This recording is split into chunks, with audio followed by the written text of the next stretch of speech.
संगवारी हो, राम राम, जय जोहार, जय छत्तीसगढ़। मेरा नाम शेखर है। मैं नॉलेज हब कोचिंग संचालित करता हूँ रायगढ़ छत्तीसगढ़ में, आपके अपन प्रदेश छत्तीसगढ़ में। संगवारी हो, आज 28 जनवरी। आज के समाचार आप मन के सम्मुख लेकर के प्रस्तुत हुए हूँ।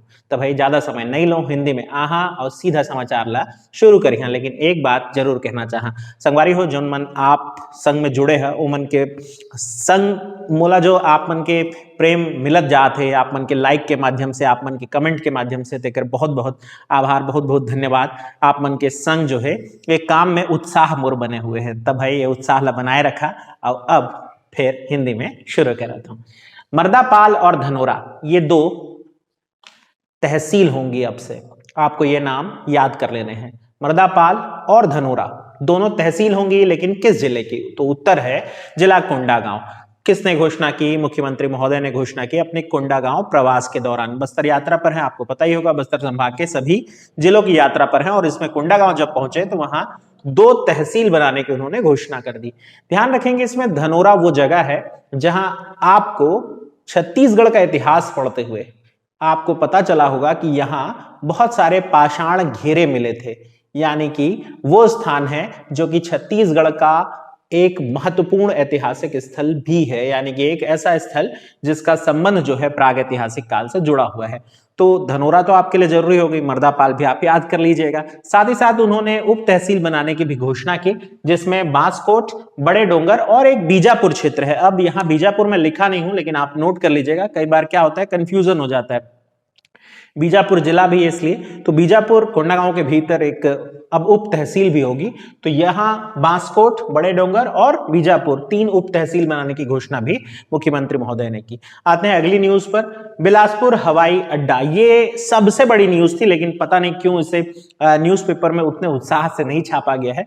बहरहाल हम बताते हैं इसको कि क्या है इसकी डिटेलिंग। बिलासपुर हवाई अड्डा यानी कि बिलासा बाई केवटीन के नाम पर बना हुआ हवाई अड्डा, जो कि चकरभाठा बिलासपुर में है। ये 3C कैटेगरी का लाइसेंस प्राप्त कर लिया है। पहले इसके पास 2C कैटेगरी का लाइसेंस था, यानी 42 सीटर विमान यहां उतर पाते थे।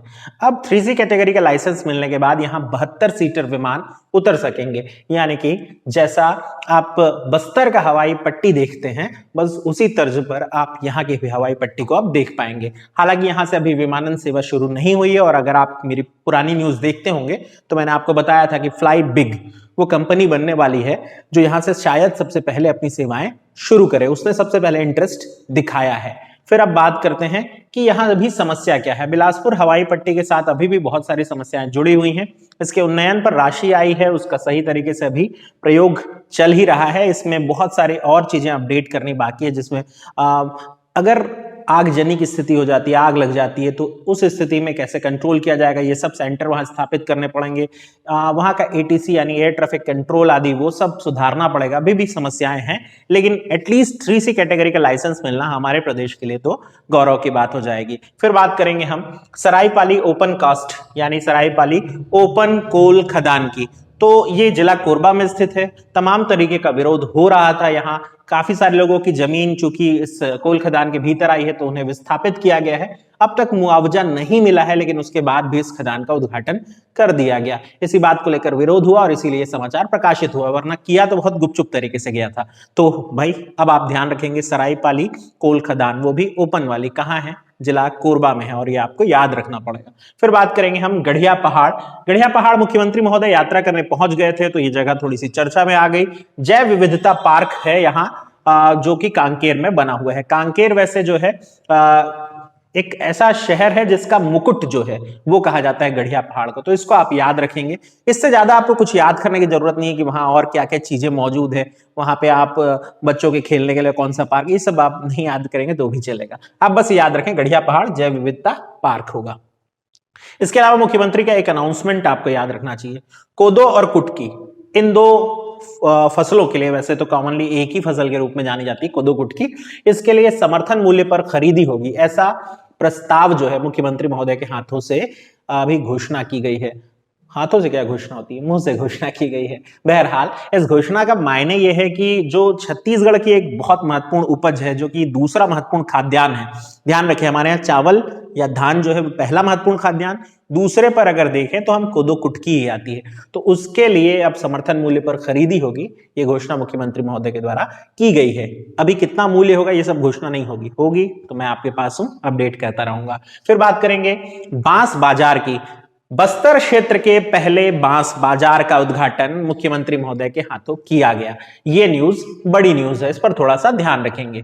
तो हो ये रहा है कि राष्ट्रीय बांस मिशन योजना जो कि केंद्र सरकार चलाती है, उसके अंतर्गत छत्तीसगढ़ के वन विभाग ने बांस बाजार का निर्माण किया है। यहाँ बांस शिल्पकार जो हो गए या फिर बांस से जुड़े हुए और कार्य करने वाले जो अलग अलग समूह है वो अपना रोजगार प्राप्त कर सकेंगे। एक ऐसा मंच होगा जहां बांस और उससे जुड़ी हुई कलाकृतियों को आप रोजगार प्राप्त करते हुए देख पाएंगे। इसका उद्घाटन किया मुख्यमंत्री महोदय ने। यह बस्तर के चांदनी चौक में स्थित है और यह बस्तर का पहला बांस बाजार है, इसलिए और चर्चा में आ गया। तो आपको ये याद रखना ही रखना है। वैसे बांस जो है छत्तीसगढ़ में पहले इनिशियली शुरुआत में नहीं पाया जाता था और बाद में अरुणाचल प्रदेश से जब बांस आया तो फिर बांस ने एक अच्छा खासा साम्राज्य स्थापित कर लिया छत्तीसगढ़ में और उसके माध्यम से छत्तीसगढ़ को काफी लाभ भी हो रहा है। बहरहाल अब अच्छा, मुख्यमंत्री महोदय अपने भाषण में कह रहे थे कि बांस जो है वो गरीब की लाठी होती है। बिल्कुल होती है, अमीरों की भी लाठी होती है, ऐसा कोई दिक्कत नहीं है। बहरहाल आप बात करेंगे रत्न विज्ञान विषय पर। रत्न विज्ञान विषय, इस विषय पर पहले एक सब्जेक्ट के रूप में पढ़ाई नहीं होती थी, यानी कि इस पर स्पेशल डिप्लोमा या डिग्री सर्टिफिकेट नहीं मिल पाता था। हाँ, किसी पाठ्यक्रम का हिस्सा बन करके उसको जरूर एक विषय के रूप में शामिल कर दिया जाता था। स्पेशल सिर्फ उसी विषय पर अब तक पढ़ाई नहीं होती थी। अब इस विषय पर यानी रत्न विज्ञान विषय पर अलग से सर्टिफिकेट, डिप्लोमा और एडवांस डिप्लोमा कोर्स शुरुआत कर रहा है हमारा रविशंकर शुक्ल विश्वविद्यालय रायपुर वाला। ऐसा प्रदेश का पहला विश्वविद्यालय होने वाला है जहां रत्न विज्ञान की पढ़ाई हो सकेगी। और ये इसलिए अभी जरूरी हो जाता है क्योंकि आपको पता ही है कि छत्तीसगढ़ में जेम्स एंड ज्वेलरी पार्क खुल रहा है और इसके बाद इस विषय के जो विद्यार्थी हैं उनका कार्य जो है वो बढ़ जाएगा, उनको नौकरी रोजगार पाने के अवसर बढ़ जाएंगे। तो अगर आप कैरियर बनाना चाहते हैं इस क्षेत्र में तो ये बेहतर अवसर है। देखिए, अपॉर्चुनिटीज हम सोचते हैं कि बहुत सीमित होती है, आप चाहें तो सही समय पर सही अपॉर्चुनिटी पिक कर सकते हैं, ये उनमें से एक हो सकती है। फिर बात करते हैं डिंगापुर स्थित जिला लाइब्रेरी जो कि कोरबा में स्थित है और इस जिला ग्रंथालय का नामकरण स्वर्गीय प्यारेलाल कंवर जी के नाम पर किया गया। स्वर्गीय प्यारेलाल कंवर जी एक जाने माने आदिवासी समुदाय के नेता भी हैं और आपको और बेहतर लगेगा जान करके कि ये मध्य प्रदेश में डिप्टी सीएम भी रहे और इनके सम्मान में, इनके याद में अब जाना जाएगा कोरबा जिला लाइब्रेरी का नाम। फिर बात करेंगे हम लोन वर्राटू अभियान, दंतेवाड़ा पुलिस के द्वारा शुरू किया गया ये अभियान है जिसमें नक्सल क्षेत्र में या नक्सलवादी जो हैं उनको घर वापसी के लिए आह्वान किया जा रहा है। बोला जा रहा है कि भाई आप अभी भी वापस लौट सकते हैं, मुख्य धारा में आपको अवसर दिया जाएगा, आपको पुनर्वास का मौका दिया जाएगा, आप वापस आएंगे तो आप रोजगार प्राप्त कर सकें या अपनी जिंदगी को सुचारू रूप से चला सकें, यह अवसर दिया जाएगा। इस तर्ज पर बहुत सारे लोग वापस भी लौटे और ऐसे ही 26 जनवरी को भी हुआ। 26 जनवरी को एक साथ 24 नक्सली लोन वर्राटू अभियान में जो प्रभावित होकर के वापस लौट आए मुख्य धारा से जुड़ने के लिए।